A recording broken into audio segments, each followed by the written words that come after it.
నమస్తే అండి. మరొక మంచి వీడియోతో ఏంటంటేనండి, ఆడపిల్ల పెళ్లి చేస్తారండి చిన్నప్పటి నుంచి. సరే కుటుంబ పరిస్థితులు బట్టి చదువుకుంటారు, చదువుకోపోతారు. ఒక ఈ 80s వాటిలో 70s 80sలో ఏంటంటే మరీ తక్కువ చదువుతూ ఉన్న వాళ్ళు చాలామంది 80% ఉండేవాళ్ళు. 20% తల్లిదండ్రులు చదువుకున్న వాళ్ళైతే బిడ్డలను చదివించుకొని ఆ రోజుల్లోనే జాబులు అవన్నీ చూసుకునేవాళ్ళు. కొంతమంది చదువుకున్న తండ్రులు కూడానండి మూర్ఖంగా చిన్నతనంలోనే పెళ్ళిళ్ళు చేసిన వాళ్ళు. ఇక్కడ నేను అనేది ఏంటంటేనండి, ఒక ఆడపిల్ల ఆర్థిక స్వతంత్రంగా పెరగాలన్నా, తన జీవితంలో సమాజంలో ఒక గొప్ప మార్పుగా బతకాలనుకుంటే ఎప్పుడైనా భర్తతో ఉన్నంతకాలం పర్వాలేదండి, తన జీవితంలో ఎదురు దెబ్బ తగిలినంతకాలం పర్వాలేదండి. లేకపోతే ఏంటి అసలు పరిస్థితి, ఆడపిల్ల పరిస్థితి. అందుకనే ఎవరైనానండి చిన్నప్పటి నుంచే పిల్లల తల్లిదండ్రులు ఆడపిల్లైనా చదివించాలండి. చదువు అనేది ఆ అమ్మాయికి ఒక, నాకు తెలిసి అంతకన్నా గొప్ప ఆయుధం ఆ అమ్మాయి చేతిలో ఏముండదండి. చదువు అనేది ఉంటే ఎక్కడికి వెళ్ళినా ప్రౌడ్గా తలెత్తుకొని తన తన బిహేవియర్ తోటి కనుక ఆ అమ్మాయి ఆ చదువుని ఎన్హాన్స్ చేసుకుని బిహేవియర్తో కనుక ఉంటే ఆ అమ్మాయికి తిరుగులేదండి జీవితంలో. ఏ విషయంలో అది ఏ పోస్ట్ అయినా పర్వాలేదండి, ఆ అమ్మాయి ముందు ఎవరైనా తలదించుకోవాల్సింది. ఎందుకు అంటే ఆ అమ్మాయి బిహేవియర్ తోటి ఆ చదువుని కనుక ఇంకా దానికి తోడ్పాటు అందిస్తే ఆ అమ్మాయి ఎక్కడికో వెళ్తుందండి, తన మంచి జీవితాన్ని చూస్తుందండి. ఇవాళ జీవితంలోనండి చాలామంది తాగుబోతు భర్తలు అవ్వనివ్వండి, అనుకోని పరిస్థితుల్లో యాక్సిడెంట్ల వల్ల ఏంటంటే ఆడపిల్లలండి ఒంటరి వాళ్ళు అవుతున్నారు. అలాంటప్పుడు ఏంటంటే చిన్న చిన్న చాలా వరకు మళ్ళీ అతని భర్త పోస్టులు రావచ్చు, లేదా తనకి ఆ గవర్నమెంట్ కాకపోతే ప్రైవేట్ దాంట్లో ఉండొచ్చు, లేకపోతే ఎక్కడికి వెళ్ళిన ఆడపిల్లండి ఒక రకంగా వివక్షతకు గురవుతుందండి. ఆ వివక్షతకు గురవటానికి మెయిన్ కారణం ఏంటంటే ఆ అమ్మాయి బిహేవియర్ ఖచ్చితంగా లేకపోవటం, తర్వాత చదువు తక్కువగా ఉండటం, ఆ వచ్చే 5,000 10,000 చాలక ఆ అమ్మాయి రాంగ్ ట్రాక్లోకి వెళ్తుంది. దానివల్ల ఏంటంటే అమ్మాయి జీవితంలో చాలా చాలా కోల్పోతుందండి. బిడ్డల ముందు పలసన అవుతుంది, సమాజం ముందు పలసన అవుతుంది, పేరెంట్స్ ముందు పలసన అవుతుంది. అన్ని రకాలుగా ఆ అమ్మాయి జీవితం ఒక రకంగా ఇరకాటంలో పడిపోయి ఎవరితోనూ మనసు చెప్పుకోలేక కుమిలిపోయే ఆడవాళ్ళు చాలామంది. కాబట్టి ఇక్కడ ఎవరికైనా సరేనండి, ఆడపిల్లలు సరే చదువుకోకపోయినా తను అనుకోకుండా ఈ పరిస్థితులు వచ్చినప్పుడు మాత్రం దయచేసి ఆడపిల్లలు చదువు వైపే వెళ్ళండి. చదువుకోండి, చదువుకొని మీ వ్యక్తిత్వాన్ని చక్కగా పెంపొందించుకోండి. ఎవరి ముందు మీరు తలదించాల్సిన అవసరం లేదు, ముందు ఎవరి దగ్గర మీరు తలొగ్గాల్సిన అవసరం లేదు, ఎవరిని మీ జీవితం తాకట్టు పెట్టాల్సిన అవసరం లేదు. మీరు చదువు మీ చేతిలో ఉన్నంతకాలం మీ దానితో పాటు మీ బిహేవియర్ కానీ మీ వ్యక్తిత్వాన్ని కానీ మీరు దాన్ని బాగా అభివృద్ధి చేసుకోగలిగితే ఎవరైనా సమాజమైనా మీ ముందు తలదించాల్సిందే, కానీ మీరెవరి ముందు తలదించాల్సిన అవసరం లేదు. ఆ ఒక్కటి ఈ ఒంటరిగా ఉండే ఆడపిల్లలు కానీ ఆడ మనిషి కానీ ఎవరైనా సరే ముఖ్యంగా ఉండాల్సింది ఏంటంటే కాన్ఫిడెంట్ అండి. తను ఎక్కడికైనా ఏ పనైనా తర్వాత మీరు మాట్లాడే పద్ధతి మీ జీవితాన్ని మీకు చక్కని మార్పు తెస్తుందండి. మీ యాటిట్యూడ్ అండి మిమ్మల్ని దిగదారుస్తుంది, మీ యాటిట్యూడే మిమ్మల్ని పై పొజిషన్లో కూర్చోబెడుతుంది. కాబట్టి ఆడవాళ్ళు ఎవరైనానండి మాట పద్ధతి నేర్చుకోండి. మాట ద్వారా జనము ఎవరైనా సరే అరే ఈ అమ్మాయి మంచిదే, అరే ఈ అమ్మాయికి మనం సహాయం చేయాలి అనే పరిస్థితిలో ఉండాలి. కానీ ఇదో ఈ వేస్ట్ మనిషి ఏది పడితే అది మాట నోరు పారేసుకోవడం అనేది దయచేసి చాలామంది నేను చూస్తానండి, గబగబ నోరు పారేసుకుంటాను. ఎందుకంటే నోరు పారేసుకుంటే ఏమొస్తుంది, అందరి ముందు మాట అండి, వాళ్ళ ముందు ఒక మాట వీళ్ళ ముందు ఒక మాట చెప్పి పూట గడవాలని చూస్తారు. అది చాలా తప్పండి. మీరు మీ బిహేవియర్ని అండి గొప్పగా మలుచుకుంటే అసలు ఎవ్వరి ముందు మీరు తలదించుకోవాల్సిన అవతలని మీరు మోనార్క్ లాగా బతకొచ్చండి.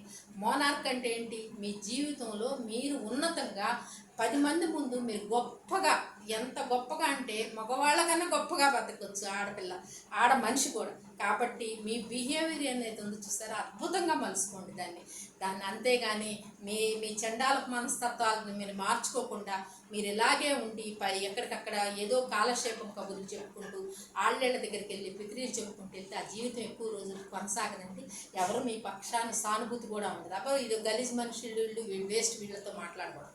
అలా కాకపోతే మీతో స్నేహం చేయడానికి కానీ మీతో ఇది ఉంటారు తెలుసా, మీ మనస్తత్వం, మీ మాట పద్ధతి, మీరు చేసే మీ నడవడి ఇవన్నీ కూడా మిమ్మల్ని ఉన్నత స్థితిలో నిలబడతాయండి. కాబట్టి ఒంటరిగా ఉండే ఆడ మనిషికైనా ఆడపిల్లలకైనా నేను చెప్పేది ఒకటి, జీవితంలో బాగా చదువుకోండి, చదువుని బాగా ఇంపార్టెన్స్ ఇవ్వండి, మీరు కష్టపడండి, మీ చేతిలో డిగ్రీలు పెట్టుకోండి. మీరు ఎక్కడికి వెళ్ళినా మీ బిహేవియర్ తోటి అవతల మనిషి ఆగిపోవాలి మిమ్మల్ని చూసి. అంతేకాని అవసరాలని మనుషులు ఎవరైనా సరే లొంగిపోయి మీరు కనుక అయితే మీ జీవితంలో అందరి ముందు పలసన అవుతారు. కాబట్టి దయచేసి ఆడవాళ్ళు మీరు చక్కగా చదువుకోండి అమ్మ. మీ చదువుకున్న మీ జీవితాన్ని మీరు అందంగా మలుచుకోండి. దాని ద్వారా మీ కెరియర్ని మీరు పెంచుకోండి. 10 మందిలో మీరు గొప్పగా ఉండండి. ఎవరైనా సరే ఎంత టోళ్ళైనా సరేనండి, మీ బిహేవియర్, మీ మాట తీరు, మీ స్మైలింగ్, మీరు మాట్లాడించే పలకరింపు, మీ ఆప్యాయత, కష్టంలో ఉన్న వాళ్ళకి చేజాచడం, ఇవన్నీ మీరు చెయ్యండి. ఒంటరి అనేది మీకు లేదండి. మీ చుట్టూ మీకు 10 మంది ఉంటారు ఎనర్జీ లాగా. ఎందుకో తెలుసా, ఆ ఎనర్జీ ఇచ్చే బూస్టప్ ఇంకొకటి ఎవరు ఇవ్వలేరండి. అదంతా కూడా ఎవరు చేయాలండి, మీరే చేసుకోవాలి. మీరు చేసుకుంటేనే ఆ బిహేవియర్ చక్కగా మీ జీవితాన్ని అందంగా మలుచుకుంటారు. మీరు గొప్ప కెరియర్ని మీ బిడ్డలకు ఇవ్వగలుగుతారు. మీ బిడ్డలు కూడా నిన్ను ఒక తల్లిగా చాలా ఉన్నత స్థితిలో వాళ్ళు చూస్తారు. ఇది మలుచుకోవటం తల్లిగా మీ బాధ్యత, ఆడపిల్లగా మీ బాధ్యతే, అన్నీ మీ బాధ్యతలే. మీ జీవితాన్ని మీ చేతిలో ఉంచుకోండి. మీకు నచ్చిన మార్గం, అందమైన మార్గాన్ని ఎంచుకోండి. అందంగా నడవండి, అందంగా వెళ్ళండి, అందంగా మాట్లాడండి, అందరితో మంచితనంగా ఉండండి. అందరితో మంచితనం ఉండటం వల్ల ఏంటంటే మిమ్మల్ని ఎవరైనా ఒక్క మాట అన్నాలన్నా కూడా భయపడతారండి. అమ్మో ఆ మనిషి ఎవరిని ఏమనరు, మనం ఆవిడ జోలికి వెళ్ళకూడదు అనేది ఒకటి వస్తుందండి. అది ఆడపిల్ల అయినా ఆడ మనిషి అయినా. కాబట్టి మీరు అందంగా మీ జీవితాన్ని మర్చుకొని చక్కగా మీరు అడిగితే మీకు తెలియకుండా ఆత్మబంధువులు చాలామంది అవుతారండి. కాబట్టి స్నేహితులైనా ఎవరైనా సరే కొన్ని హడ్డల్స్ ఉంటాయండి, కానీ దాన్ని దాటుకొని ఓవర్కమ్ చేసినంత మీరు ముందుకు వెళ్ళగలిగితే మీ సక్సెస్ని ఎవరూ ఆపరండి. మీ సక్సెస్ మీ చేతుల్లో ఉందండి. మీ నడవడిలో ఉంది, మీ బిహేవియర్లో ఉంది, మీ యాటిట్యూడ్లో ఉంది. ఇవన్నీ మీరు గమనించి మీ అందంగా మీ జీవితాన్ని ఎలా ఒక పుస్తకంలో పేజీలు తిప్పినట్టుగా మీరే మార్చుకుంటూ దాన్ని ఒక్కొక్కటి రాసుకుంటూ ఇది ఇలా ఉంటే నా జీవితం బాగుంటుంది, ఇలా ఉంటే నేను అందంగా నేను ఇలా ఉండటం వల్ల అందరికీ దగ్గర అవుతాను అనేది మీరు రాసుకోగలిగితే మీకు ఎవరూ తిరగలేదండి. మీ జీవితంలో ఇంకెక్కడ ఎదురు దెబ్బ తగలదు. అందరి ముందు మీరు గర్వంగా ఒంటరైనా సరేనండి మీరు అందంగా మీరు మలుచుకుంటారు ఆ జీవితాన్ని. అలా మలుచుకునే ఆ అధికారం, హక్కు మీకుంది. అది సమాజం కూడా మీకు ఇస్తుంది. ఎప్పుడు మీరు అందంగా మలుచుకున్న రోజున ఎవరైనా మీ ముందు తలదించుకోవాల్సింది. కాబట్టి మీరు చక్కగా అందమైన జీవితాన్ని మలుచుకోవాలంటే ముందు చదువును ఉంచుకోండి. చదువు కొన్ని డిగ్రీలు మీ దగ్గర ఉంటే అది మీకు ఆత్మబలం అండి. దాన్ని తిరుగులేని బలం ఏ ఆస్తులు ఏవి ఇవ్వండి. అంత సాటిస్ఫాక్షన్ అయిన జీవితం ఒక చదువు వల్లే వస్తుంది. అందరూ సాధ్యమైనంత వరకు ఏ ఒక్కళ్ళైనా ఒంటరి అయితే ఫస్ట్ మీరు చదువు వైపు కెరీర్ మొదలు పెట్టండి. ఎక్కడికి ఇవాళ చాలా ఆపర్చునిటీ, చాలా యూనివర్సిటీలు వచ్చినాయండి. మీరు చదువుకోవాలి కానీ ఆకాశమే హద్దుగా ఉందండి. ఏ రంగంలో అయినా మీరు వెళ్ళిపోవచ్చండి. చదువు ఇవాళ అన్ని యూనివర్సిటీలు ఆఫర్ చేస్తానే. ఫస్ట్ మీ కెరీర్ ఏదో అయిపోయిందని నీరసం మాత్రం వద్దండి. ప్రతిదీ మీరు చదువుతోనే మొదలు పెట్టండి.